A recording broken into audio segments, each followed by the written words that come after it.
शं वरुणः शन्नो भवत्वर्यमा शन्न इन्द्रो बृहस्पतिः शन्नो विष्णुरुक्रमः ॐ शान्ति शान्ति शान्तिः।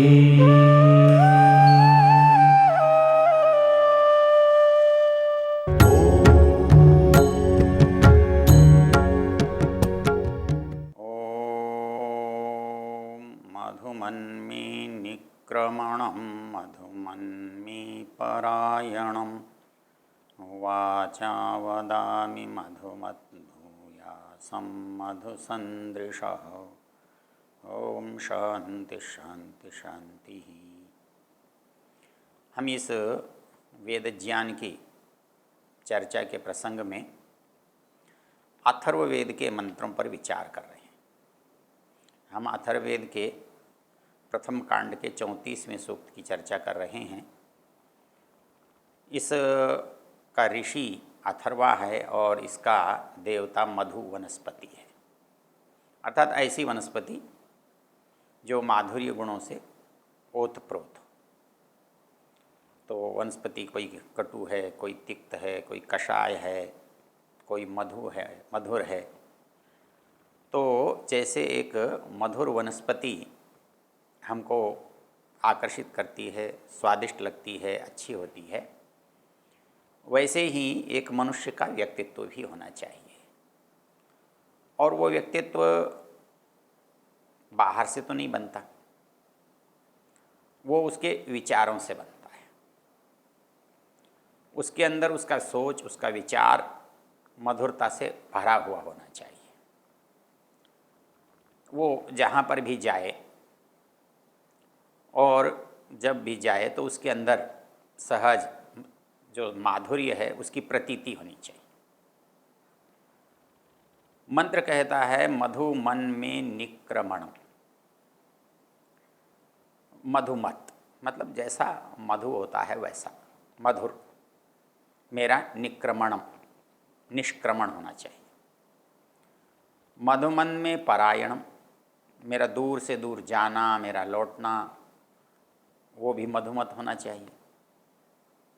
इसकी हमने विस्तार से चर्चा की। वाचा वदामि मधुमत, कहता है कि मेरी वाणी सदा मधुर होनी चाहिए।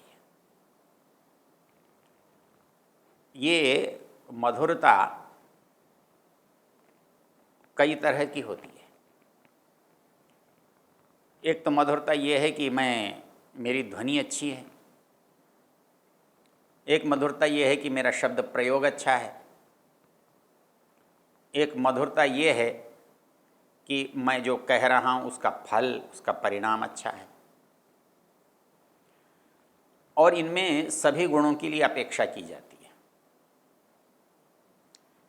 हम कभी कभी सोचते हैं कि हम कुछ भी बोलते हैं तो हमारा अभिप्राय समझ में आना चाहिए,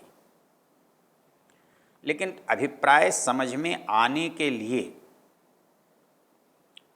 उचित शब्दों का प्रयोग ये अनिवार्य है।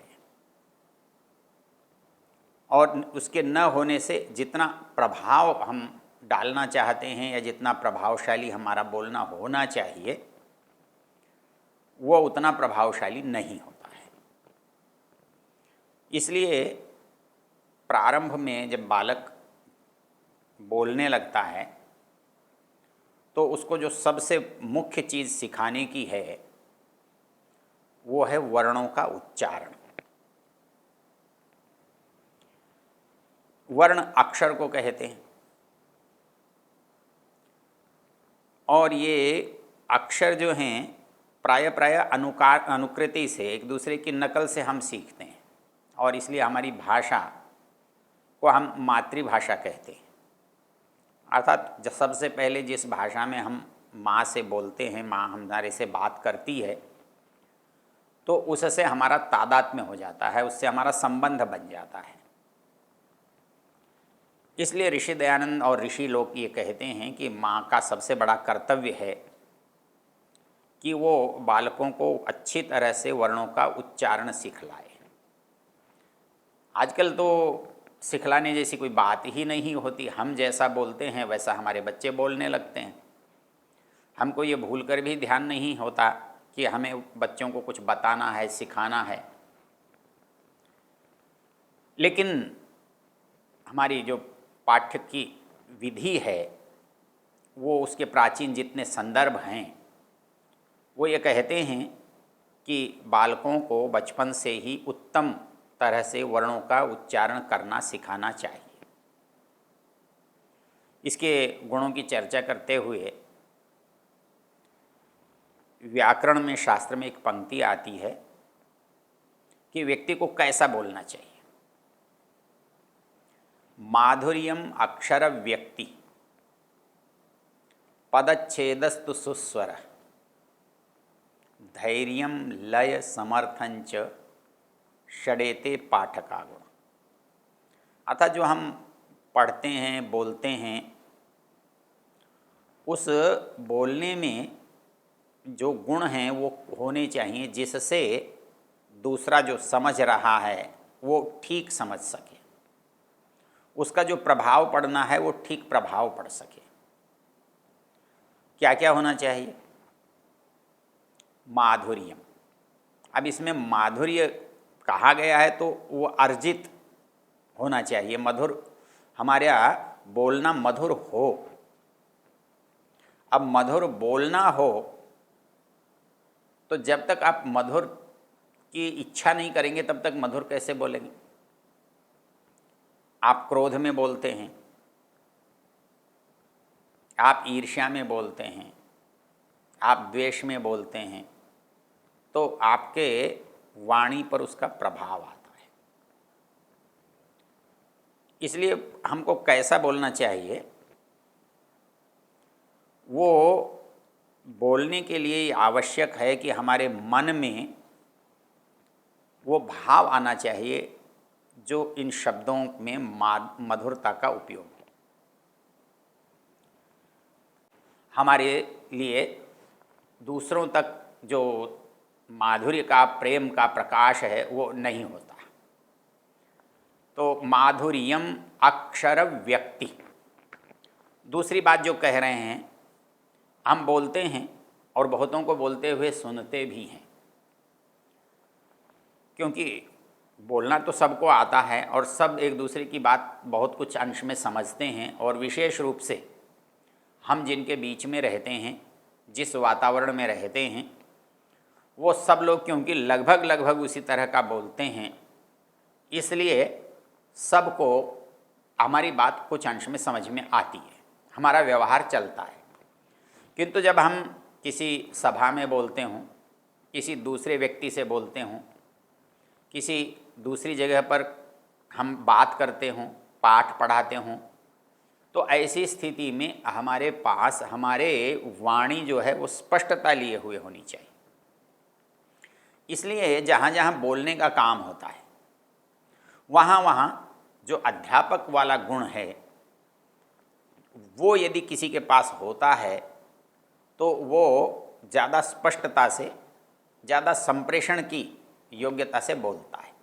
इसलिए जो अध्यापक कभी वकालत करते हैं तो उनकी वकालत उनकी अपेक्षा अच्छी होती है जो सीधे वकील बने। क्यों? कि उनको कहना आता है, बोलना आता है।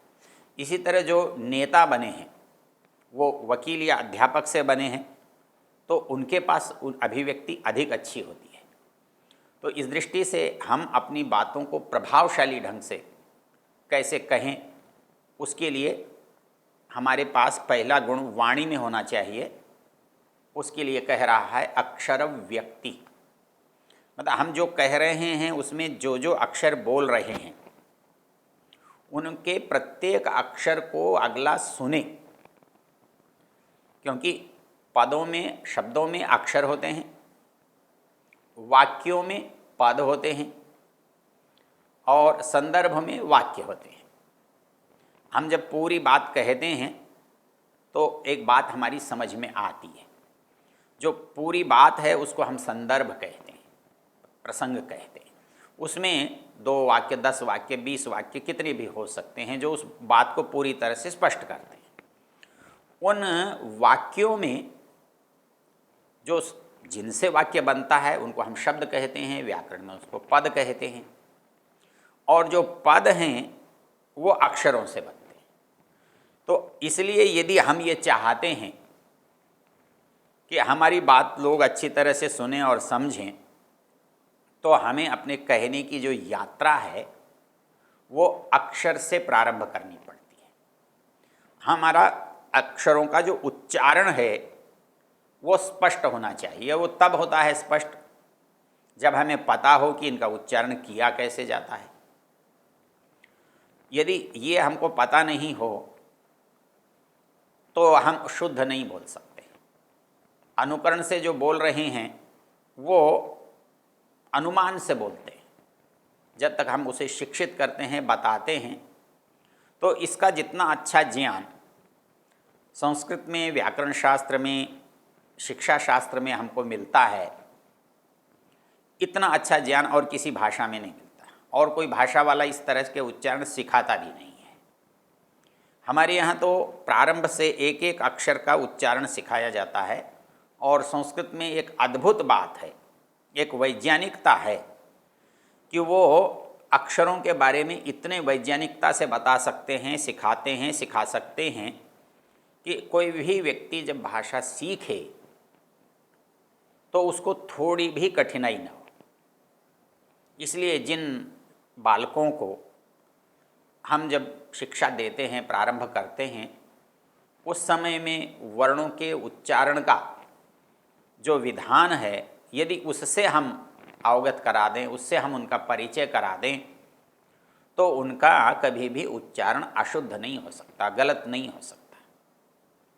वो हम जैसा उच्चारण करते हैं वैसा ही वो लिख सकते हैं। हमारा ठीक उच्चारण है, इसकी कसौटी क्या है? तो वो इसकी कसौटी सबसे महत्वपूर्ण यह है कि मैंने कुछ बोला और अगले ने जो सुना और उसको लिखा, यदि वो वही है जो मैंने बोला तो सुनने वाले में और बोलने वाले की योग्यता ठीक है। मैंने कुछ बोला, अगले ने कुछ सुना, और मैंने कुछ बोला, अगले ने कुछ लिखा, तो त्रुटि दोनों में कहीं ना कहीं है। तो ये जो त्रुटि है ये ना हो, इसके लिए नियम है, शास्त्र है। और इसमें अद्भुत वैज्ञानिकता की बात है। प्रसंग से ये बात यहाँ कही जाए तो अन्यथा नहीं है। हमारे यहाँ स्वर और व्यंजन का जो भेद है इतना स्पष्ट और किसी भाषा में नहीं है। दूसरा, इसके साथ तो इसका वर्गीकरण है। उसको यदि कोई बुद्धिमान आदमी एक बार समझ ले, देख ले, तो जीवन भर वो अशुद्ध नहीं बोल सकता। और वो है उसका स्थान है, उसका करण है, उसका प्रयत्न है, अर्थात हम कौन सा अक्षर किस स्थान से बोल रहे हैं। तो वो स्थान कोई बाहर तो है नहीं, हमारे अंदर हैं। 2 भाग होते हैं, एक तो हमारे मुख का हिस्सा है और एक मुख के नीचे का हिस्सा है। तो यहाँ जब हम वर्णों का उच्चारण करते हैं तो इसकी एक विशेषता है। और ये विशेषता को यदि हम समझें तो कोई भी इसको अच्छी तरह बोल सकता है। जो गुण है अक्षर व्यक्ति, ये अपने आप आ सकता है। कैसे आ सकता है? हमारे मुख के जो स्थान हैं, जैसे ओष्ठ है, दंत है, मूर्धा है, तालु है, कंठ है, जिह्वा है, तो ये हमारे उच्चारणों का क्रम भी बिल्कुल वैसे ही है। आगे से पीछे या पीछे से आगे।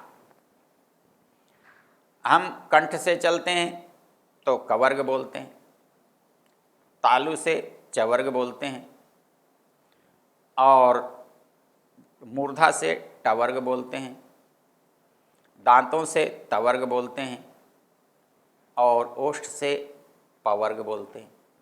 एक बिल्कुल वैज्ञानिक क्रम है। इसको आप आगे से पीछे ले सकते हैं, पीछे से आगे ले सकते हैं। स्वरों को कैसे बोलना है इसको भी हम स्पष्ट जानते हैं। तो ये जो स्थान हमारे यहाँ अद्भुत चीज़ है। फिर उसके साथ जो चीज़ें काम आ रही हैं उनको हम करण कहते हैं, करण साधन को कहते हैं। हम या तो होठ का प्रयोग करते हैं, या दांत के स्थान का प्रयोग करते हैं, या जिह्वा का प्रयोग करते हैं, आगे का, मध्य का, पूर्ण का, या कंठ का प्रयोग करते हैं। तो इन साधनों से हम कैसे बोलें, तो ये कहता है कि जब बोलने वाले की वाणी में मधुरता आने के लिए उनमें स्पष्टता भी चाहिए। तो माधुर्यम अक्षर व्यक्ति और पदच्छेदस्तु सुस्वर। पदच्छेद भी हमको करना आना चाहिए। अक्षरों के समुदाय को हम पद कहते हैं। अर्थात जब हम बोल रहे हैं, हम वेद मंत्र पढ़ रहे हैं, मधुमन में निक्रमणम, मधुमन में पारायणम, तो इसमें मधु जहाँ अक्षर है वहाँ मधु पद है, शब्द है। तो मेरी वाणी कैसी हो, मेरी वाणी जिसमें वर्ण भी स्पष्ट हों, पद भी स्पष्ट हों, स्वर भी स्पष्ट हो। तो माधुर्यम अक्षर व्यक्ति पदच्छेदस्तु सुस्वर, ये हमारे जो तकनीकी, हमारा जो इसका क्रियात्मक जो रूप है वो कैसा होना चाहिए, इसकी चर्चा है। ये जो होता है तभी हम ठीक से उच्चारण कर पाते हैं। उसके बाद क्या कहता है, धैर्यम लय समर्थन, सामर्थ्य हमारे अंदर होना चाहिए, क्योंकि वाणी सामर्थ्य का प्रतीक है। यदि मनुष्य के अंदर ओज न हो, बल न हो, क्षमता न हो, तो उसकी वाणी प्रभावशाली नहीं होती, उसके अंदर उत्पादकता नहीं होती, प्रभाव उत्पादकता नहीं होती। इसलिए मनुष्य के अंदर धैर्य होना चाहिए। आदमी बोलते हुए लड़खड़ाता है, कांपता है, अधूरा बोलता है, तो वो कहता है ये क्यों होता है, ये धैर्य नहीं होने से। धैर्य जिसके अंदर सामर्थ्य होता है, जो अपने मन पर नियंत्रण रखता है, जिसके अंदर भय, जो एक चिंता, एक आक्रोश, एक क्रोध, ये जो परिस्थितियां नहीं होती हैं, तभी मनुष्य ठीक बोल सकता है। तो इसलिए वो कहते हैं कि मेरी वाचा वदामि मधुमत, मेरी वाणी माधुर्य से युक्त हो, लेकिन माधुर्य के सारे गुण मुझे पता हों और मैंने उनका अभ्यास किया हो और उसको वैसे ही मैं बोलता हूँ, तब मेरे प्रयत्न करने पर वो गुण उसमें आ सकते हैं। तो ये माधुर्यम अक्षर व्यक्ति पदच्छेदस्तु सुस्वर, धैर्यम लय समर्थम, तो तीन जो गुण हैं वो मनुष्य के मन के कारण से आते हैं। यदि हमारा मन स्वस्थ है, मन भयभीत नहीं है, मन एकाग्र है, हमारे अंदर किसी तरह की चिंता नहीं है, तो हमारी जो वाणी है वो टिकी हुई होती है, स्थिर होती है, उसमें शब्दों का प्रयोग अच्छा होता है। इसलिए हम ये चाहें कि हम जो कह रहे हैं उसका प्रभाव ठीक हो, अनुकूल हो, तो शास्त्र कहता है कि हमारे अंदर सहजता होनी चाहिए, तभी सरसता पैदा होती है, तभी माधुर्य आता है। ओम द्यो शान्तिरन्तरिक्षं शान्तिर्पृथिवी शान्तिरापः शान्तिरोषधयः शान्तिः वनस्पतयः शान्तिर्विश्वे देवा शान्तिर्ब्रह्म शान्ति सर्वं शान्ति शान्तिरेव शान्ति क्षमा शान्तिरेधि। ॐ शान्ति शान्ति शान्ति।